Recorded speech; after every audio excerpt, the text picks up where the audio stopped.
Happy Wednesday. Welcome to Link Live. My name is Marina Mayer, Editor-in-Chief of Food Logistics and Supply and Demand Chain Executive. Hi, I'm Brielle Jaekel. I'm the Associate Editor. And I'm Mackenna Morales, and I am the Assistant Editor. And today we're talking about supply chain news you can use, including an update to the Colonial pipeline. We're talking about climate change and, yes, supply chain visibility. So we're going to jump right in. Last week, we talked about the Colonial pipeline ransomware attack because it had just happened. And here we are 1 week later, and we're still talking about it. And it kind of got me to thinking about back to when I was in school and I took an economics class, and we talked about the law of supply and demand and how that works. And I looked it up because that was eons ago when I learned about it in class.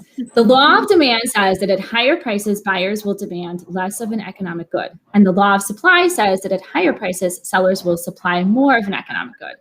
And I really thought to myself over and over again, like, okay, it makes sense, but then it doesn't for current times, because I have to be honest, I have no idea what that economical model rings true because of everything going on with supply chain disruptions and just everything in general. And the whole essence of supply and demand is so upside down right now. You know, just yesterday, the Colonial pipeline experienced its second disruption in a week. This time it was an outage. They're saying it's indifferent from the ransomware attack because that CEO apparently paid that ransomware attack, which was over $4 billion. But this time, this outage is affecting over 11,000 gas stations and causing gas prices to reach the highest point in 7 years. Close to $8 a gallon in some areas, which is just insane.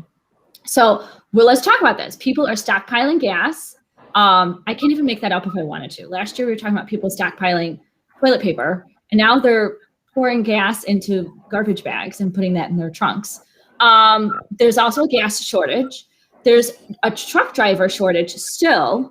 There's also a lumber shortage, which Brielle wrote about in an article that published, I think it was late last week on scexec.com. And if you're really paying attention, there's also a housing shortage. So there's supply and demand problems going everywhere in all different industries. At one point, there was a COVID vaccine shortage. Now that's kind of sorted itself out. Now they kind of have more than what they need.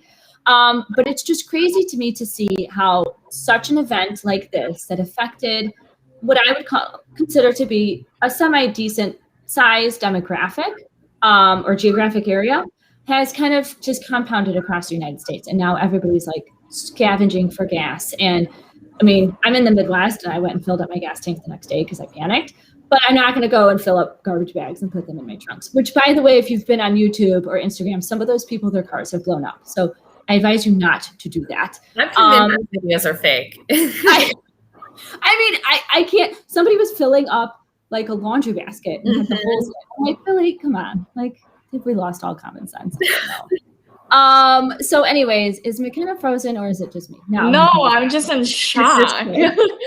Just sitting there in shock. There's an episode of It's Always Sunny in Philadelphia that specifically tells you not to do that, not to hoard gas. Don't hoard gas. It costs me, I have a 2005 Chevy Malibu. It cost me like $45 to fill up my tank the other day. I will complain about this for a while. Email me if we share horror stories. Yeah. So do not hoard gas. But that is what's going on. And Colonial Pipeline, they just, even though the CEO, he did pay the ransomware bill, and he said he paid it because he didn't know how big the problem was, and he was trying to protect a data breach, and he was trying to protect his employees and his vendors and his customers, which leads me to the supply chain visibility aspect, which I'm going to turn things over to you, Mackenna, because you just wrote about supply chain visibility. Yes, so we talk about it all the time. We want visibility in our supply chains because supply chain visibility can help monitor risks like this, like the Colonial pipeline. It can help with managed disruptions when it comes to COVID. But then in my latest blog on food logistics that is out today, I revisit the 2018 E. coli scare that was linked to romaine lettuce. And because at that time they didn't know where the outbreak was linked to, why it happened, how it even started. And it just scared a lot of people. And the only way that they were able to find anything was completely removing romaine lettuce off the shelves in general, which created a ton of food waste too. So, Food Logistics and Supply and Demand Chain Executive currently have a really great white paper out online called How Supply Chain Visibility Helps Manage Risks. And it really dives into that, and it tells you all the ways that visibility not only can help manage those disruptions, but it can also create innovations such as emerging technologies like blockchain and IoT that can help track and trace all this great stuff as well. Yeah, And I love it. don't hoard your gas. So I'm going to switch gears a little bit because I planned on discussing some of the environmental things happening in the supply chain because the new White House administration is putting in a big push towards environmental issues. And I covered that in a blog a few weeks ago on sdcexec.com. But to add on to your visibility conversation, a huge part of visibility in the supply chain is using cryptocurrency. And we're seeing prices in cryptocurrency or stock in cryptocurrency plummet after Elon Musk tweeted about how they're going to Tesla will suspend use of Bitcoin for its Tesla vehicles. And that is due to environmental concerns. So it turns out that what it takes to create one Bitcoin is like equivalent to running tons of electricity in your home, and it's actually a huge environmental concern.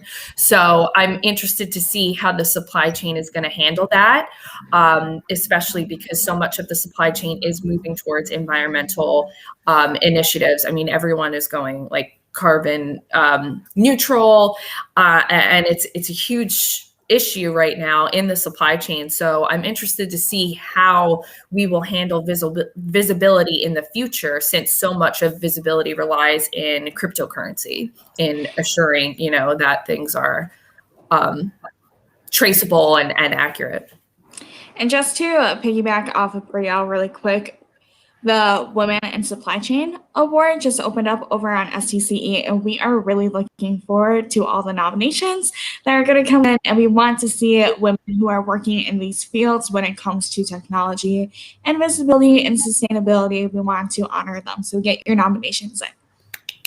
Hey, and to piggyback on the sustainability, Food Logistics June issue is all about sustainability. That's where we'll be revealing our top grain providers. We're talking about sustainable food chains, sustainability in the last mile. So please keep an eye out for that. That's our June issue. So please go to foodlogistics.com, sdcexec.com. You'll see our blogs, you'll see our videos, you'll see some cool news items. Keep an eye on everything that we're working on, and we'll continue to bring you supply chain news you can use. We'll see you next Wednesday at 11 a.m. Central. Bye-bye.